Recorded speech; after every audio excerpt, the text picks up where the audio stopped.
This morning is the fourth Sunday of Easter.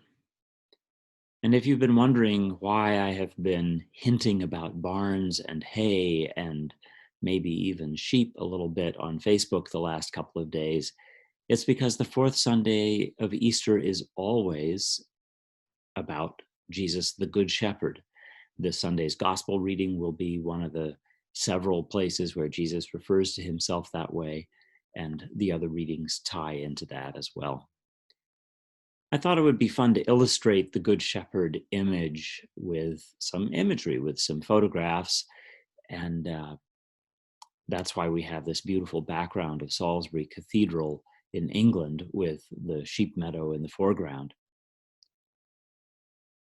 I have to say, growing up Episcopalian, it took me a long time to figure out that when people talk about the Holy Land, they weren't talking about the Salisbury Plain with uh, Salisbury Cathedral and um, Stonehenge and Avebury and Silbury Hill and those places.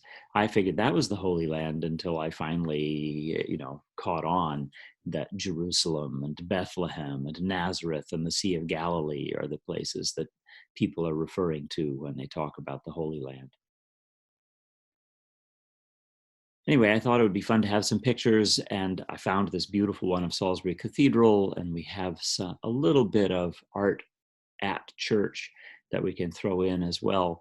But I thought, oh, I'm going to go get my own pictures because, I'm a photographer. That would be fun. So on Monday, Catherine and I drove out to Holland, New York, to visit Joanne and Mark Russell at their home, which is Woolly Acres Farm. I knew that they keep sheep, and I thought maybe I could get a picture or two that would suggest the Good Shepherd. They have sheep. I took some pictures, but the closest I could get was a sort of negative illustration about the Good Shepherd. Here's a picture of Mark trying to call the sheep to come over, and they are regarding him with deep suspicion and wariness.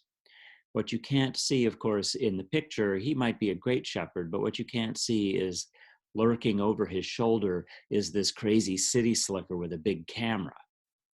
They weren't so much wary of him as they were of me, and they were having none of it. So I got a couple of pictures of sheep, but no illustration of the Good Shepherd and the sheep knowing his voice, which is what I was kind of fantasizing about. Here is one of the Lafarge windows at Trinity, a little bit of it. You probably can picture in your mind where it is. It's in the chapel on the north side of the church, right next to the more famous one over the altar there in the side chapel. This is maybe not immediately something you associate with Jesus the Good Shepherd, but it is an illustration of the 23rd Psalm, of the Good Shepherd leading us through the valley of the shadow of death. In that wonderful Trinity way, it's kind of different from the predictable. If it weren't for Jesus's halo, you could look at that picture and simply think it was a romantic image of a couple walking through the countryside. But no, with all of the shadows and the hillside in the background, it's meant to convey the image of the Good Shepherd leading us through the valley of the shadow of death. And you see that along with the halo, he also has a stick in one hand, suggesting the verse about thy rod and thy staff, they comfort me.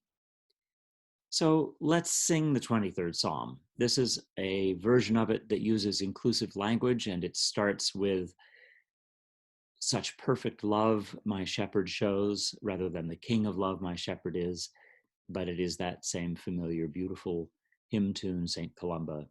So here it comes. Sing like you're in the shower.